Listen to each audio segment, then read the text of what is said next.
মানেই জুলাই যোদ্ধাদের, জুলাই শহীদদের, জুলাই অভ্যুত্থানকারীদেরকে অস্বীকার করা। আজকে যদি তাদের অস্বীকার করেন তাহলে মনে রেখেন আর একটা অভ্যুত্থানের জন্য আপনারা প্রস্তুতি থেকেন। আপনারা প্রয়োজনে, আমরা প্রয়োজনে আবার একটা অভ্যুত্থান ঘটাবো, যে অভ্যুত্থানের মাধ্যমে জুলাইয়ের অভ্যুত্থানের আকাঙ্ক্ষা পূরণ করবে ইনশাআল্লাহ। আপনারা ভুলে গেছেন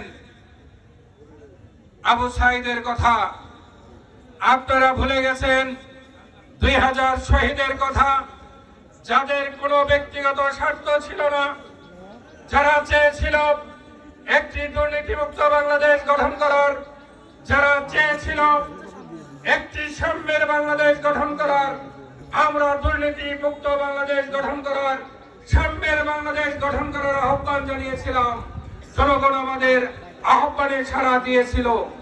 কুচক্রী মহলের চক্রান্তে সেই আহ্বান ধূলিসাৎ হয়েছে।